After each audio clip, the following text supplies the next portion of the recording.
Humans are a very odd bunch. So much so that I don't think it's crazy to say that we are by far the weirdest and most deranged animals on the entire planet. And pretty much anywhere you look, there is evidence that reflects this. So it's not really that shocking that over the years, various paleontological and archaeological finds have been made, which can only be summed up as horrifying or extremely bizarre. But like everything, there's levels to this, with only some being so memorable that even the researchers who made the discovery are left a bit scared, bewildered, or in awe.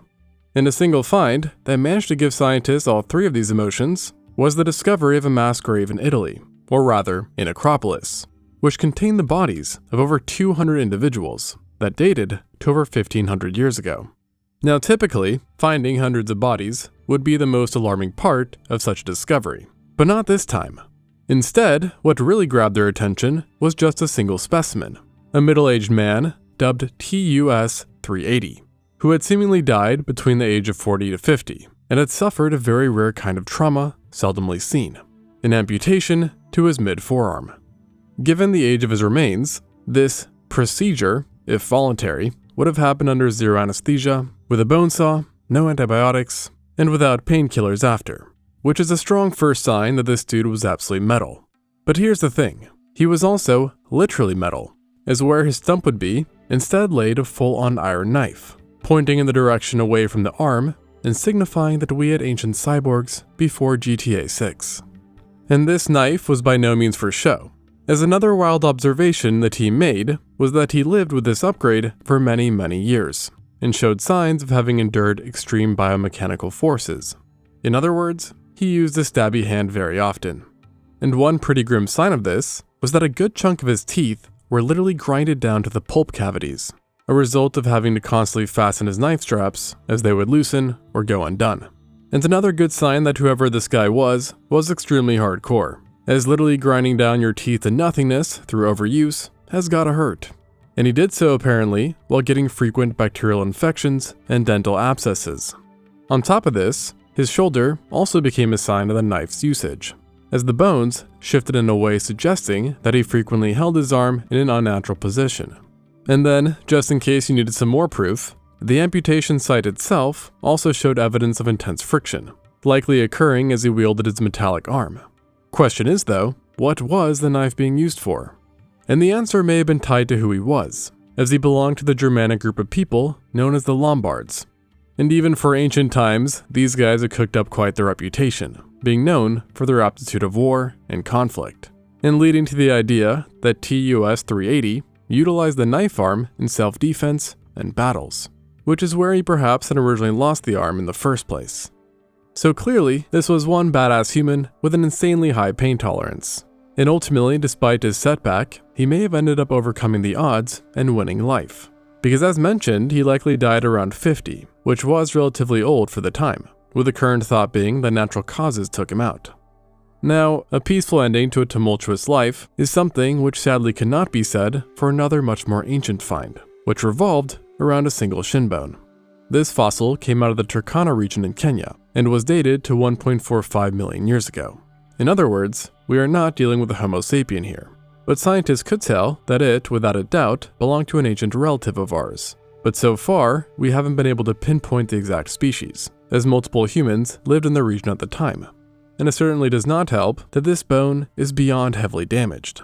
Damage, which by the way, seems to have been caused by other hominins.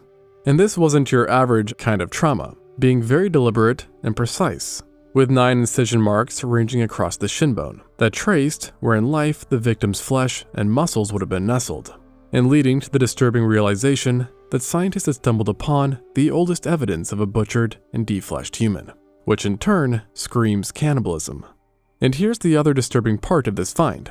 Just like how we don't know who this bone specifically belonged to, we also don't know who ended up killing and subsequently eating them. After all, multiple species were coexisting, and perhaps, apparently not so peacefully, leading to the grim possibility that maybe it wasn't the most abnormal thing back then to snack on your friendly neighborhood hominid cousins.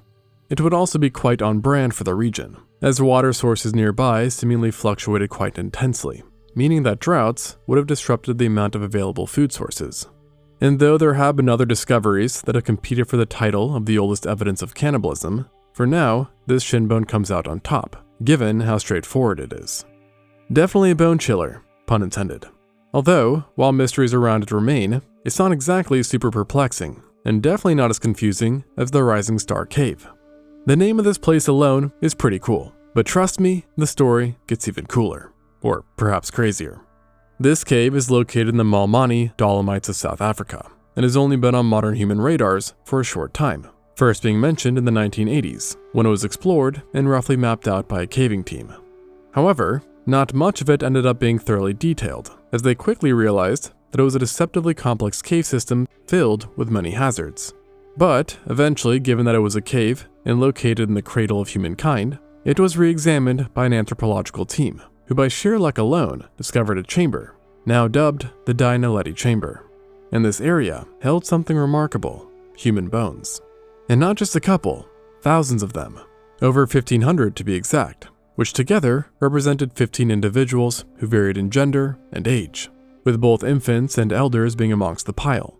And this range immediately made it the richest assemblage of associated hominin fossils ever unearthed in Africa, a remarkable thing on its own. But here's the odd part: the bones should really not have been there. You see, to reach the chamber in which they were found, you had to overcome some ridiculously hard obstacles, including navigating tens of meters or feet of unlit passages, wiggling through a narrow area which was so tight that only the thinnest people can pass it, and only again when you're in a position akin to the Superman pose. And if you somehow made it past here, you're still not done, because then you'd be forced to scale a jagged steep slope before fitting through another tight passage, and then finally descend down a 12-meter or 49-foot vertical chute. So yeah, not easy. But hey, if you somehow survived this and made it through, well, congrats. You finally just reached the entrance of the chamber, which all goes to show that you don't end up here with a lot of deliberate effort. And originally, the simple explanation was that flooding had swept the already dead individuals into the cave and then into the chamber. However, studies on the site's sediment revealed that it had never been flooded, and that the bodies had been put there over a long period of time, not just in a single event. So this revelation led to the new, bit unsettling thought that maybe a man-eater had been responsible for this whole mess, as it definitely would not have been the first time an animal dragged humans into a cave. Yet, the team didn't really believe this, seeing that of all the bones, only one didn't belong to humans, instead belonging to an owl. And because no animal targets humans so exclusively, and considering that the bones actually had no signs of predation, scientists soon crossed this idea off the list of possibilities. And in fact, the bones did not just have no damage from predation, they also didn't really show any damage at all, something which just further confused researchers, as it strongly implied that the bodies had not been dropped down the massive vertical chute, but rather had been put down gently. But that just brings the further question then of what would be insane enough to pile bodies in an extremely remote, difficult to access part of a cave that is so hard to reach that only humans with modern equipment have been able to do it. And the answer is that it was likely the very same thing that the researchers found: the humans, or rather, to be more specific, an entirely new species of humans, now dubbed Homo naledi. Even today, Homo naledi are a group only known through the Rising Star Cave. But thanks to the sheer quantity of bones, we do actually have a fair idea of what they were like anatomically, being both shorter and lighter than us, while also possessing a smaller relative brain size and a body more adapted for arborealism than other Homo species.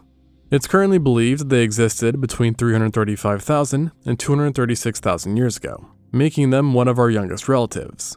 And while most believe they did have proficiency with tools, thanks to their similar cranial structure, no one thinks they were rocking any advanced climbing gear or navigation tech, and thus leading many to still wonder how on earth did they reach the chamber, and whilst carrying bodies at that. And the answer is that we simply don't know. Now, some have stated that they likely navigated the caves with fires, while others have made the hypothesis that they made markings which acted as waypoints. But all studies which have sought to explain the how have ultimately been criticized. And in the end, even the idea that the Naledi put the bodies there themselves is still a debated hypothesis. Heck, there are even claims that while the fossils are definitely Naledi, maybe it was other Homo species that put them there, with one idea being that long after they died, it was actually us modern humans that buried the bodies in the cave, which if true though, would honestly be way more odd. And something else which would be odd is if you made it this far without dropping a sub or a like. No professional climbing gear required. Now, maybe it's a me thing, but I think deliberately burying a body in a narrow cave is downright insane. And while I am sure at least some would disagree, I think what everyone could agree on, being not normal, is what scientists found at a remote lake in the Trishul Massif of India. This shallow, narrow glacial lake is formally named Rupkund, but to the locals, it's earned the creepy nicknames the Mystery Lake and the Skeleton Lake. And why? Well, simply because around this shallow pool are hundreds and hundreds of bodies. Well, skeletons, possibly numbering more than 800 individuals at that. And this isn't your typical necropolis or graveyard, because these bodies were not put there deliberately. Rather, they're strewn about, suggesting that scores of individuals have been killed around this tiny lake. Back in the early 1940s, when the site was first discovered, British authorities feared the worst, thinking that these casualties represented a secret invasion by the Japanese into India. But upon further examination, they concluded that while these were definitely Homo sapien remains, the bodies were far too old to be an invading force, which was corroborated by the items they located among the carnage, which included wooden artifacts, iron spearheads, leather slippers, and rings.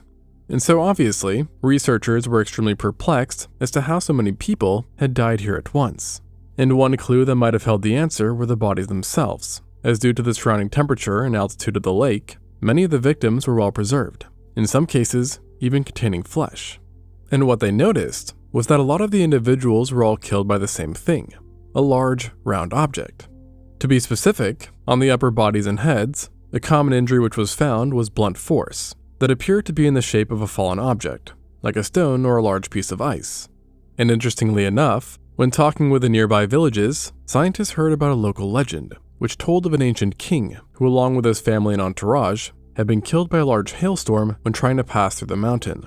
And so given this loose account, plus the actual injuries they found on the bodies, the team concluded that Skeleton Lake had in fact seen a massive hailstorm, and therefore resulting in a large number of deaths. Case closed. Or so they thought. Because while hail-like injuries were a theme, not all the skeletons had injuries associated with blunt force trauma and hail. But to be honest, this was the lesser of the contradicting evidence which came forth, with the bigger issue being that later on, another team ended up testing more specimens, which revealed that the dead did not represent just one group, but at least 3 different ones, all from different times and regions. Now, 2 of them seem to have died here around 1,000 years ago, within a few decades of each other, and showed typical South Asian ancestry and Southeast Asian ancestry, respectively, while the third group was from a very unexpected region, mainland Greece and Crete. And these outliers had also not died so long ago, with estimates being as recent as just 200 years ago, making more than a few wonder if the lake is even safe to visit nowadays. And obviously we could answer this if we knew what killed each group, but alas, we do not, and for now it's considered a mystery.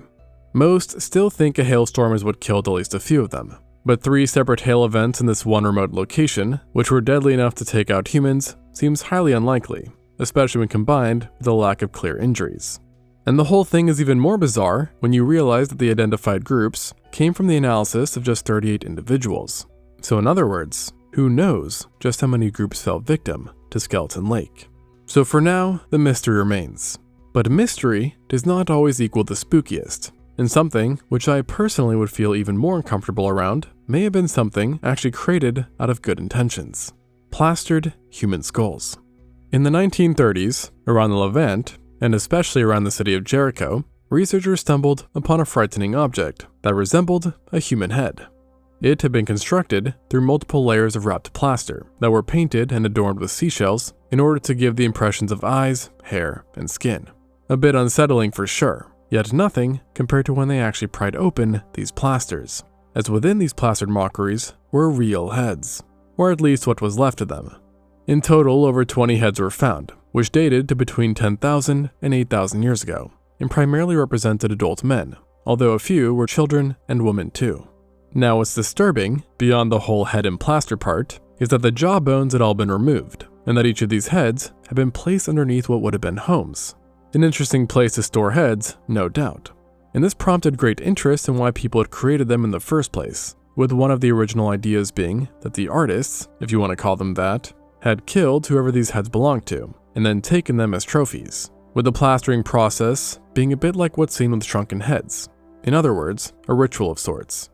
However, in recent times, a much more wholesome hypothesis has emerged, which is that because the skulls were buried underneath people's houses, they might have represented one of the earliest forms of burial practices in civilization. Additionally, it's been unveiled that these skulls did not remain locked away, but were periodically handled over long periods of time. So long, in fact, that while they were likely started as known deceased individuals, they eventually became just known as an ancestor to whoever was handling them, which was perhaps too much of a commitment, as after a 2,000-year window, the Jericho plastered skulls seems to have vanished from existence, with only one remnant being left behind in the culture, a mythical tale of all things, which was discovered in the region thousands of years later. And it goes like this. Immortal. What does he get in the end? What does a mortal finally get? Glaze poured on his head, lime on top of his skull. Pretty somber for something possibly meant to celebrate ancestors. But honestly, unsettling worship just seemed to be the trend back in the day. And there's actually a way more disturbing example of hypothetical worship. Let me introduce you to the human jigsaw. And yes, it's just as bad as it sounds. As opposed to the Levant, this brutal find came out of Scotland, where near South Uist, in Scotland's Outer Hebrides, 4 Bronze Age skeletons were located. Like the Jericho skulls, they were found within ancient houses, with the main difference being that they were above the floor, not beneath, and were lying in pretty normal manners, indicating that they hadn't died in any noteworthy way. And for the most part, they were considered routine finds. Until, that is, under further examination, a contradiction was identified. One of the bodies, a presumed female, turned out to be not all female. To be exact, most of the body was, yet the skull was male, and so were some of the other parts. And in a further twist, those other parts turned out to have come from really 2 males, resulting in the stark realization that this skeleton was actually a combination of 3 different individuals. And lo and behold, the other specimens turned out to be a mashup of different people too. Pretty gnarly. And it only gets worse, as another find was that these jigsaw humans had been, pickled, essentially, with the bodies showing signs of demineralization, something that happens when you stew a human in an extremely acidic environment. And conveniently nearby was a peat bog, which, as it just so happens, contained the necessary amount of acidity, leading to the idea that they had been in the peat bog for quite some time. However, as mentioned, they were not found in the bog itself, which created just more questions, as this meant that someone had purposely stitched multiple bodies together, dipped it in a peat bog, waited oh so very patiently, and then placed the final product in their house. And just to shake things up a tad more, radiocarbon dating found that the bodies were hundreds of years older than the actual building. So what does this all mean? Well, the most likely answer, according to the researchers, is that this was an extreme form of ancestral worship, where for hundreds of years a Bronze Age community in Scotland kept deceased relatives above ground entwined in a jigsaw monstrosity, which they also seemed to pass down and add to through time. In other words, more bodies were added as people died. Of course, there is also again the more grim possibility that these were not an example of ancestor worship, but rather were trophies. But given just the sheer amount of effort that went into making them, most think that's probably not the case. And given the known instances of violence from ancient times, this does seem to track, as they weren't exactly careful and meticulous with their fallen foes' remains. And honestly, even compared to some of the messed up things that have happened in today's times, I'd have to say that ancient violence shows to have been quite a bit more deranged. After all, there was a whole period, the Neolithic, where people seemed to be all about unusual cruel killings, with multiple large sites even being found throughout Eurasia. In fact, so many brutal discoveries are known of that I even made a full video on it, so go check that out if that sounds interesting. Additionally, due to the period's notoriety, researchers have even become a bit desensitized to Neolithic murders, with very few cases of violence outside of this time being able to compete. But there is one location in the US that actually comes pretty darn close, with it also representing a potential meltdown of an entire society. Now, our story here begins in southwestern Colorado, where back in the day an ancient culture was known to reside, now known as the Basket Maker Pueblo culture. For thousands of years they lived in the region, and were known to inhabit pit houses, which simply put is a house built in the ground and used for shelter. And it was in a few of these structures and their surroundings that an extremely horrific scene was discovered, an entire community wiped from the face of the earth. There were at least 24 bodies in total, but it was 7 in particular that grabbed people's attention, as they were beyond destroyed. Their bones had been cleaned of flesh, roasted, and cracked open, while the skulls were scorched, smashed, and had scoop marks showing signs of people fishing the brains out, all evidence that a mass cannibalistic feast had gone down. And this was no simple attack, as the site was not only abandoned, but also defiled, suggesting that whoever lived there did not take captives, but rather were the captives, or victims, being attacked, killed, and then eaten within their very own homes. And evidence beyond the actual bodies included blood-stained tools and cooking pots. In other words, they may have been cooked in the very same pots that they used to make supper. It also seems that whoever cannibalized the victims had absolutely zero remorse or pity for the dead, as perhaps the worst discovery of it all was a coprolite, meaning in this case, human feces, within the cold ashes of one of the pit house's hearth, suggesting that one of the attackers deliberately defiled the house after the gruesome events unfolded. And given that cooking hearths were integral parts of this culture, this act could be viewed in some ways as the ultimate insult. And honestly, given the sheer brutality of everything, there was actually some initial pushback on the findings, claiming that perhaps a foreign culture had invaded, or that the bodies weren't actually cannibalized, with the damage having come from other means. Yet unfortunately, this turned out to be some wishful thinking, as one damning piece of evidence came to light, and that was the coprolite itself. As after testing, scientists found the presence of myoglobin, human myoglobin. And that doesn't just end up in your stool unless you've been gnawing on someone, mainly someone's flesh, as myoglobin is not found in most organs or vessels. Furthermore, whoever did this disrespectful deed in the hearth must have been a serious cannibal, since opposed to other coprolites known in the region, this one was all myoglobin, meaning that for 12 hours before defecating, human was the only thing this unknown individual was snacking on. No veggies, no fruits, nada, just straight human.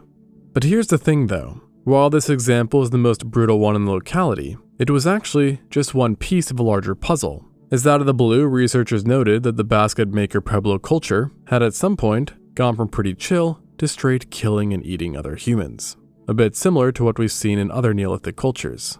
And actually, it has one of the highest rates of suspected cannibalism and violence of any known ancient culture, with one study finding 72 sites with signs of cannibalism, 38 of them being definitive. And then on top of that, another analysis of 870 skeletons found that more than 8% bore cannibalism marks, while rates of violence were even higher. And given how this gnarly episode of violence kinda just sprung out of nowhere, many have wondered why. And though debates remain, one idea which has emerged as the favorite answers this mystery through two important coincidences. The first being that around the same time, roughly 850 years ago, the Chaco system, which essentially was the heart of this culture, mysteriously collapsed and disappeared. And then the second coincidence was that severe droughts had struck the land after periods of plentiful rain. And when you combine all this together, you get a land so desolate due to droughts that society essentially slowly imploded, with the cannibalism reflecting the unimaginable final days, where people turned on each other just to survive. So yeah, pretty messed up. But let me just remind you, these remains, stories, and evidence is just what we've found so far. There are undoubtedly untold amounts of mysteries, brutalities, and oddities just waiting to be discovered. But hey, on that cheerful note, if you somehow made it through all of this without needing therapy, congrats, you're made of stronger stuff than those Jericho skulls. And if you want some more reasons that'll make you question humanity's sanity, I've got a whole video on the Neolithic period's violence, which I mentioned earlier, though fair warning, it does not get any less disturbing. Anyways, thanks for watching, and until next time on ExtinctZoo.